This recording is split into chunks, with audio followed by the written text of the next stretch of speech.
Peggy 16.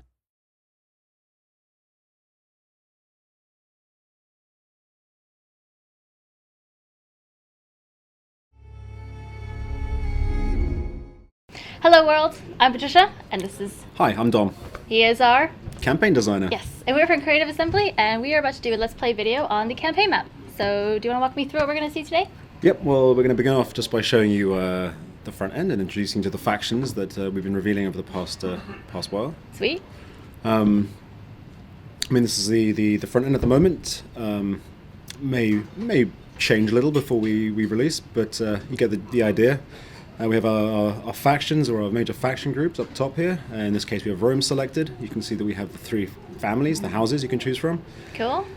Now, each major faction, that is Carthage or Rome, or each faction group, Eastern Empires, Britannic tribes, Gallic tribes, successor kingdoms, and Germanic tribes, have a sort of a unifying faction trait. Now, in the case of the Romans, they get this little experience gain rate boost to their heavy infantry, and they get some food production bonus across their provinces. Everyone likes bread. Everyone likes bread, and circuses. Yeah. And then these remaining three traits are actually specific to whichever faction or family you pick. So in the case of these guys, the Cornelia, we have they're great administrators, obviously important statesmen within Roman politics, so you get a little tax bonus. They were very fond of Greek people, so you have this little Philhellenic diplomatic bonus with all Greek factions. Sweet.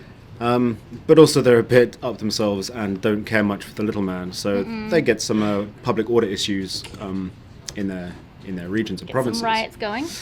Now Julia, which is Caesar's house, of course, again they'll have the Roman legions and the bread and circuses, but they also have a Romanization bonus, which means they can convert provinces to Latin culture a lot faster than the other two families can. Countered by their drawback, which is the fact that no one really likes them because they're so keen on crushing everyone's everyone's culture, that they get some penalties to public order there. But they're also destroyers of barbarians. Obviously, Caesar was the guy who conquered Gaul. We thought we'd give them a little bit of a boost when conquering barbarian tribes, so that's their thing. Cool. Very cool. And then Junia, a family which was I believe one of the founders of the Republic, one of the people who ousted the king and started the Republic back in the day, was from this family. And so they have this founding fathers trait, which gives them a little bit of a public order bonus when they are there's a strong Latin culture presence in their regions. Not very good on the political scene, so they have a bit of a penalty. It makes it a bit harder to play as them if you're looking to make friends in other factions. But like I say, you have this little bonus to your own territory, so you're all right. Not very good at making friends then. And they were sort of agrarian, like reformists, so they get a bit more cash from their farms, which is all good. And yeah, I mean, you can see something similar with Carthage. We have the Hananids, the Magonids, the Barkids, and they all have similar things. So they'll have two traits that are common to them, and then the rest will sort of change. And now we have different victories as well, right? We do indeed. So everybody has a military, an economic, and a cultural. Yep. So That's here, pretty cool. Military, control X amount of settlements, maintain a number of units, research military technologies. In the case of the Carthaginians here, they have the additional fact they need to maintain naval units rather than just any old unit, because they were known as a naval power. So that's very important. And then the economic victory, trade relations, very important. You need to hold the resources. You need to be making a lot of money to win. Research civil technologies. So would you say some victories are harder to do than others?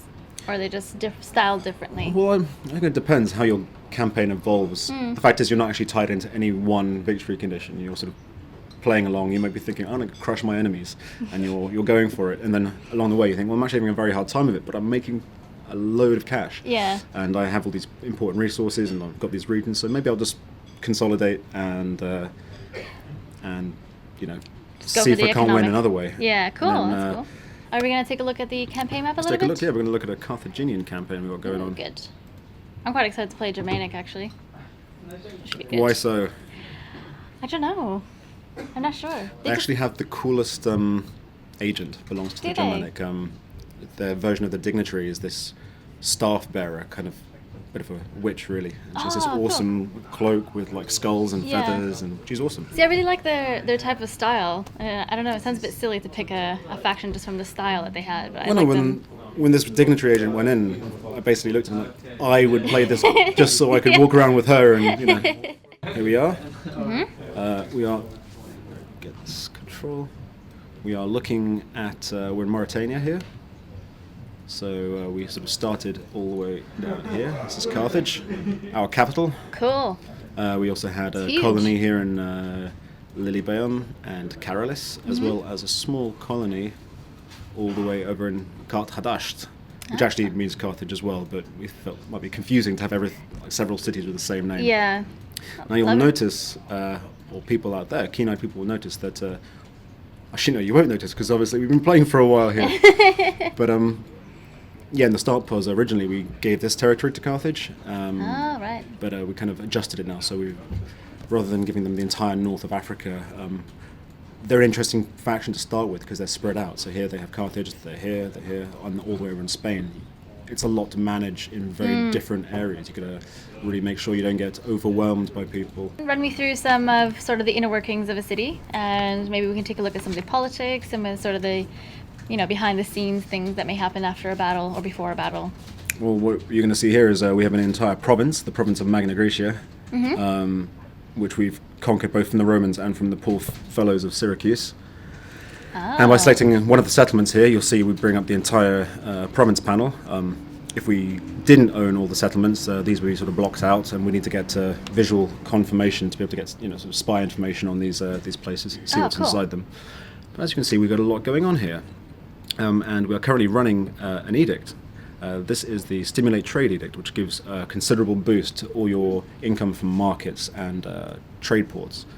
Obviously, it's you can't run these edicts unless you own the entire province. So if I say go back to Carthage, I just have the one settlement. I can max this out as much as I want, but unless I secure control of the other regions here, I'm not going to be able to just boost it with that extra bit of that extra sweetener that is the edict. So here, obviously, we want to make money. We've been trying to rake it in, prosecuting many wars. Yeah, you need money. You can't kill people without money. Always need that money. But what else we can do here?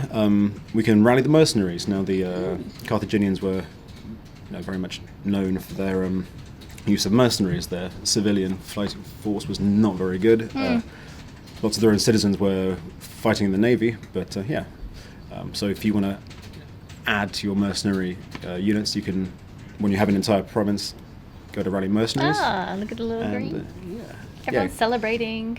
Well, in this case, they're celebrating. That's a population buff. You can Okay. see there. If it's a military buff, it'll have red confetti. And cool. if you're making lots of money, then it'll be a Gold one. gold one. Yeah, so visual confirmation. You set off your edict, you get this confetti effect. You can see it across the map in other places as well, assuming other people are celebrating.